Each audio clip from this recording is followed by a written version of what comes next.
Welcome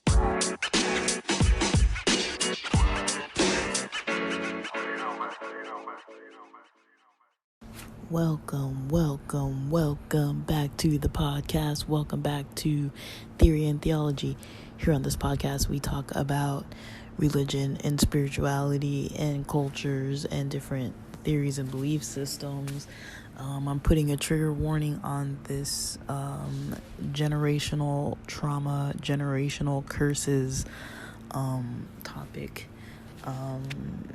Mostly because we're talking about topics about like mental health, abuse, things like that. So, and trauma. For those who are not in a mood to really hear something like that, please, you don't have to listen to this at all. If you are not interested. So, I don't want to be getting in anybody's way of their own peace of mind.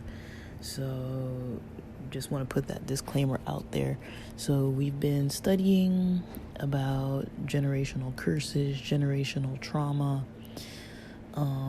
through Eli Yoder's story of abuse that he experienced while he was growing up Amish, and some of the themes that come up with his testimony. So I'm not here to bash the Amish. I love the Amish. I love their community, all their communities. There's bad people and good people in any kind of religion, in any kind of culture. So I'm not trying to like villainize or demonize them and make them seem bad. The types of topics are, found in every single culture. This just happens to be from the Amish perspective. And I value the perspective of Amish people who post their stories online, especially considering that, they're not usually raised to be okay with being online and posting online. So when they become ex-Amish and leave the Amish church and start to post, I think that the people who come across their material, especially if they're Amish people who are experiencing abuse and maybe they're in Rumspringa and allowed to maybe go online for one of the first times in their lives, and they come across some videos like Eli Yoder's video, I could see how beneficial it would be to be exposed to that type of content if you were someone who was experiencing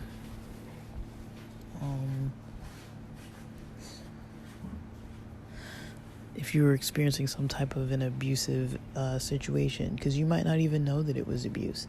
So one topic that I broke his testimony into multiple parts, and one thing that I saw that he just posted another one, so he's posting faster than I can post, but I really appreciate his videos.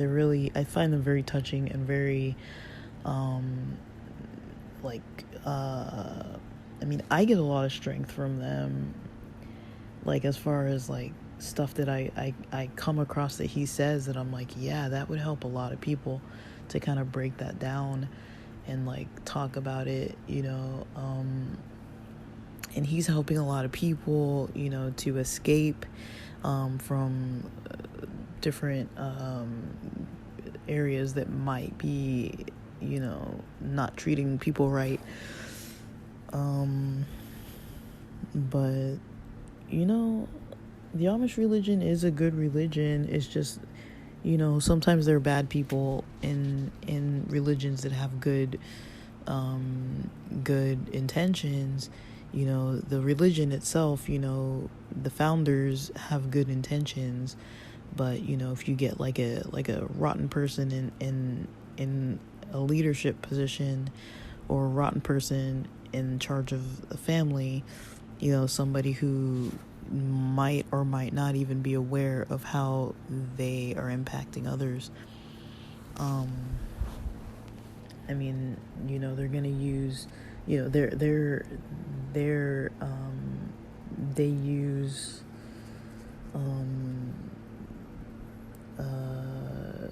they have problems that might not be resolved sometimes, emotionally or mentally or spiritually, and then they go and they mess up, parts of other people's lives and memories and things like that. So today I wanted to talk about what culture tells us is right and wrong, right? So what a culture tells us is right and wrong. So you can even think about your own culture, what it tells you is right or wrong. So for example, in Eli Yoder's culture, in again, he mentions this a lot too, but not every Amish group is the same. Not every Amish group is the same. They all have different beliefs. Like, for example, he, in the process of the classes that you take to become baptized, he got in trouble for riding a bicycle. There are plenty of Amish groups that allow their congregations to ride bicycles, but in his community that was considered something worldly, and so if it's worldly, it's bad and you're not allowed to do it. You get in trouble for doing it. You can be put in the ban, or you can be shunned, or you can be excommunicated for breaking rules. And there's a lot of rules around these things. So what a culture teaches us or tells us is right versus wrong. For example, in his Amish culture, they would say that somebody who left was evil and bad. Someone who left their Amish congregation was considered evil and bad. I remember him mentioning in a previous episode that, people who left to even go to a different community that might not be as strict, they weren't really looked at as like in a good light. That was still considered wrong. That would be like if you were, for example, Lutheran, and you converted to become a Methodist, basically you would, have a different kind of denomination, just about the same general Christian beliefs, but there are differences. But you would still call yourselves Christian, just like with the Amish, they still call themselves Amish, even if their groups do different kind of stuff. So, and there are different ways of leaving. Like, you can leave, so so in the Amish church, you get baptized usually near age, I can't remember what he said, but let's say probably around age 16 or so, it sounds like, because that's about the age you're allowed to do Rumspringa in a lot of Amish cultures. Mind you, his culture didn't allow Rumspringa. They didn't even allow you to have a period of time where you're allowed to leave the church, explore the outside world. Some churches allow that, some churches don't. His church didn't allow that. And so he was at the period of his life where he was going to get baptized. He didn't get baptized. There was that issue with the bicycle. He didn't get baptized. And then, so when he left the Amish church, the rules for him were different because he never made that commitment to become Amish and get baptized and say that for your life you're gonna follow the Amish church. He never made that commitment to the Amish church. And so, for example, with the father's funeral, he was accepted to come back to attend the funeral. If he had been baptized, like some of the members of his family and friends and community that had been baptized but had left the Amish church, those people who left the Amish church would not be allowed to come back to attend an Amish funeral, things like that. So it wasn't just if somebody left, they're bad or evil. The rules were different based on how you left. Were you excommunicated? Were you kicked out by the church? Did you leave on your own will? Were you baptized when you left? Were you not baptized when you left? There's a little bit of politics in here. But what a culture tells us is right versus wrong. In that culture, if you leave the Amish church, other people who are Amish aren't going to be reaching out to you, going to contact you. If he explained when he would come back to his house, after he left at 18 years old, when he would come back to the house, the mother would get on him if he didn't wear Amish clothes, and she would say, you can't come, visit if you don't dress Amish. You have to wear like the appropriate clothing. Even when the father was in the hospital, when he attempted suicide, when they were trying to save his life at the hospital, the mother was getting on Eli about the fact that he wasn't dressed Amish at that time, because he had already left and he came from a car dealership to come to the hospital. He wasn't dressed Amish, and they literally made him leave while his dad's in the hospital after trying to kill himself. They made him leave during that time to go to a thrift store nearby and find the closest Amish looking clothing that he could find. He found that he came back. He didn't find exact Amish clothing, but he, out of respect and, I don't know if he was feeling like he had the duty of a son or whatever reason why, but he went back. He went to the thrift store. He went out from the hospital while his father was practically dying and went and got clothes that looked as close as possible as he could find, came back, and the mother still told him, the lay down collar on that shirt looks too worldly. It's like, where is your focus? Your husband your husband just tried to kill himself. Your family is here, everybody's scared and grieving, and it's a traumatic situation. The father had already, been abusive towards the mother, almost killed her in the past, abusive towards the kids, beat them on all sorts of things, and had problems with alcohol and almost took his own life, and people are still complaining about the clothing. To me, it's like, what?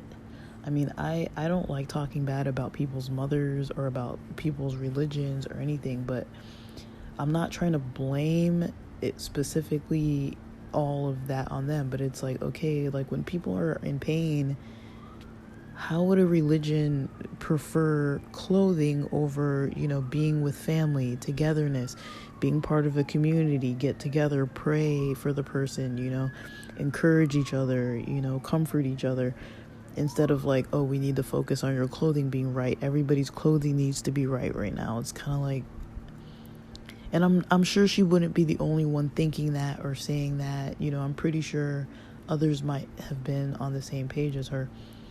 But anyways, before the father committed suicide, the mother would have trouble letting Eli come home because he didn't always dress Amish. And the father, before he had committed suicide, after Eli had left, the father would allow him to come by the driveway of the house, and he would tell the wife, my son will visit, I want my son to visit, and he would allow his son to come and visit him, the family, and every culture tells us what's right or wrong. We all have rules, and there are consequences for not being in line with those expectations. In his culture, if your clothing isn't right, that's a big deal. In other society, which would be English society for them, it doesn't matter. We all dress different. We all just do whatever. But then there is a certain expectation, depending where you live, depending where you're from, depending, if you have a religion, or if your parents are, you're from a certain culture, a certain country, or some kind of belief system where you think a certain way, you might think your clothing is more right than someone else's, or that someone else's clothing is more right than a different person's. I mean, it's not usually all about clothing, but being told what's right or wrong, culture can tell us what's right or wrong according to the culture. You might not necessarily align with it on a personal level. Now, I think I've mentioned before, growing up Adventist in the specific church that I grew up in, it wasn't uncommon for people to be gossiping, and that was something that I never, found okay. Now, I'm not perfect, and I'm not saying that I never have gossiped and that I never do gossip or that I never will gossip, but I hate gossip and I don't really feel like it's right. And, I've appreciated it when I've been in environments where somebody kind of gently mentions, hey, like, no talking gossip, no talking about other people's problems, who aren't in the room to talk about themselves and that kind of stuff. I think, those are the people that I usually feel safest around, or the people who will make it a point to not be contributing to that kind of stuff. Now, is everyone going to get up and leave? Is everyone going to start fighting, arguing, whatever? Like, it doesn't necessarily have to reach a very extreme point, but it's like just the fact that that you even see people speak out that would be in somebody else's corner when they're not even in the room, that is a very powerful thing for people to do. Every culture kind of tells us what's right or wrong, but not every culture has the same exact ideas. So when it comes to generational trauma, a lot of times, if your culture is telling you something is right or wrong, then, it's going to be really hard, to go against your culture, because there's going to be a little bit of pushback. Not always, but usually, depending on your culture. A lot of cultures, there's some kind of consequence. Some cultures are really strict, some are not, but usually our culture is what tells us what's right or wrong. It doesn't necessarily mean that internally for you that feels right or wrong, or that you believe what your culture teaches, or that your culture is even accurately explaining things. It's just interesting that, I don't know. I don't really want to go into like this long kind of rant, but I kind of see systems for what they are sometimes. And I do notice, there's a concept I've been working with in my mind that's like about leaders, people in charge. And a lot of times I notice people who are in charge are not always equipped to be in charge. And, the rest of us who aren't in charge might not always know that leader's style, or if they're going to be manipulative or abusive or whatever. We might not know that until they've been interacting with us for longer. And so that's kind of what I wanted to say about that part of the topic. And thanks for listening.